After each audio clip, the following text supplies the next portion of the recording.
Hey guys, तो मैं अभी थोड़ी देर पहले शाहिद कपूर की मूवी तेरी बातों में ऐसा उलझा जिया देख कर आया हूँ। सच बताऊँ यार, ये मूवी मुझे ठीक ठाक लगी। बहुत ज़्यादा अच्छी तो नहीं लगी, लेकिन बहुत ज़्यादा खराब भी नहीं लगी। अगर मैं इसकी कहानी की बात करूँ तो ये कहानी आर्या नाम के एक लड़के की, जिसकी लाइफ में सब कुछ उस वक्त बदल जाता है जब वो सिप्रा नाम की एक लड़की से मिलता है, और उसके बाद जाके उसको सिप्रा के बारे में कुछ ऐसा पता चलता है जिसके कारण उसकी लाइफ पूरी तरह से बदल जाती है। तो ये दोनों किस तरह से मिलते हैं, किस तरह से इन दोनों में प्यार होता है, और ऐसा क्या है सिप्रा के बारे में जो आर्यन की ज़िंदगी बदल के रख देता है, यही सब हमें इस मूवी में देखने को मिलता है। ऑल्दो ये सारी चीज़ें आपको पता है कि सिप्रा की सच्चाई क्या है, लेकिन फिर भी जिस तरह की कहानी है वो यही है। अगर मैं इसके स्क्रीन प्ले की बात करूँ तो पर्सनली मुझे इस मूवी का स्क्रीन प्ले ठीक ठाक लगा है। बहुत ज़्यादा अच्छा तो नहीं था, लेकिन बहुत ज़्यादा खराब भी नहीं था, क्योंकि जिस तरह से मूवी स्टार्ट होती है अपनी पूरी सिचुएशन को स्टैब्लिश करती है।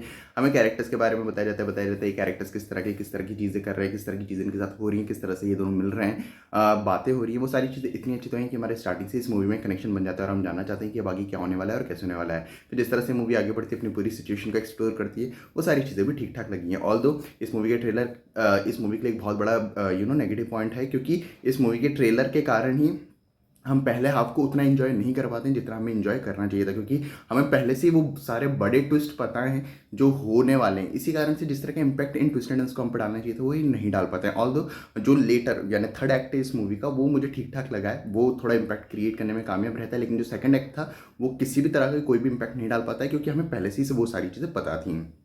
जहाँ तक बात है कैरेक्टर डेवलपमेंट और कैरेक्टर्स के पीछे डायनामिक्स की, मेरे ख्याल से कैरेक्टर्स को थोड़ा और अच्छे से डेवलप किया जा सकता था।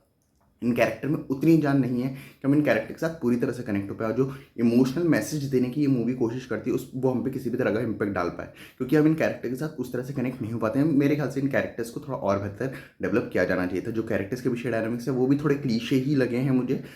मुझे कुछ भी नया और कुछ भी अलग देखने को नहीं मिला। अगर आप इस तरह की स्टोरी इमेजिन करते हो ना, तो इसी तरह के कैरेक्टर्स के पीछे डायनामिक्स आपको आप खुद भी सोचोगे। तो इसी के कारण से कैरेक्टर्स के पीछे जो डायनामिक्स है वो मेरे ख्याल से थोड़े और इम्पैक्टफुल किए जा सकते थे। और भी काफ़ी सारी चीज़ें जिन पे बात की जा सकती है, लेकिन उन सब पे बात करने का कोई मतलब नहीं बनता, क्योंकि ये मूवी चाहती नहीं हम उन चीज़ों पे बात करें। और दिमाग लगाने की तो बहुत दूर की बात है, ये मूवी नहीं चाहती है कि हम इस मूवी में ज़्यादा दिमाग लगाएं। जहाँ तक बात है इस मूवी की कॉमेडी की, कुछ सीन्स सच में अच्छे हैं, मुझे हंसाने में कामयाब रहे हैं। ओवरऑल कॉमेडी ठीक ठाक थी। हो सकता है आपको बहुत ज़्यादा पसंद आए, हो सकता है आपको बिल्कुल भी पसंद ना आए, लेकिन मुझे ठीक ठाक लगी। कुछ सीन्स में मुझे हंसी आई है। बात करूँ एक्टिंग की, सभी एक्टर्स का काम अच्छा है, पर चाहे आप किसी की बात करो, पर्सनली मुझे सभी एक्टर्स का काम पसंद आया। स्पेशली शाहिद कपूर कुछ सीन्स में काफ़ी ज़्यादा अच्छे लगे। सच में उनका काम देखने लायक था कुछ सीन्स में तो। और स्पेशली जो इमोशनल सीन्स थे उनमें एक इम्पैक्ट डालने में कामयाब रहते हैं। डांस सीक्वेंस में तो उनका कोई हाथ पकड़ नहीं सकता, और सच में उनके डांस सीक्वेंसेस में उनका काम काफ़ी ज़्यादा अच्छा है। जहाँ तक बात है डायरेक्शन और एडिटिंग की, मेरे ख्याल से डायरेक्शन थोड़ा और बेटर होना चाहिए था। सच में डायरेक्टर के पास एक ठीक ठाक सी स्टोरी थी, इस मूवी को थोड़ा और अच्छे से बनाया जाता तो ये मूवी थोड़ी और बेटर बनती।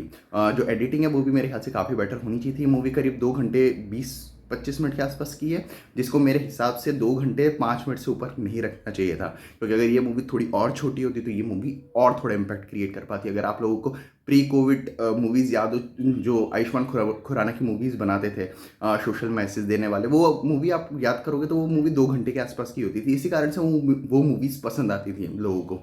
लेकिन ये मूवी थोड़ी बड़ी है, इसी कारण से हो सकता है कुछ लोग बोर हो जाएं। जो म्यूज़िक है वो मुझे पर्सनली पसंद आया है, थिएटर में सुनने में अच्छा लगता है। ऑल्दो घर पे सुनोगे तो शायद आपको उतना इम्पैक्ट नहीं है, लेकिन थिएटर में मज़ा आता है सुनने में।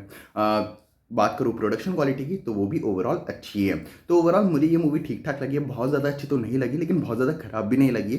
हो सकता है अब काफ़ी सारे लोग इस मूवी के साथ कनेक्ट कर पाएँ, लेकिन क्योंकि ये हफ्ता वो है वैलेंटाइन वाला वीक है, इसी कारण से मेरे ख्याल से जो कपल हैं वो कनेक्ट करेंगे शायद इस मूवी से। और एक फन टू वॉच मूवी है, आप देखोगे तो आपको मज़ा आएगा, बोर तो नहीं होंगे। तो आपको ये मूवी देखनी है नहीं, ये आपके ऊपर है। और अगर आप लोगों ने मूवी देख ली हो तो मुझे कमेंट्स में ज़रूर बताना कि आपको ये मूवी कैसी लगी। बाकी मिलते हैं अगले वीडियो में, तब तक के लिए जय हिंद, जय भारत।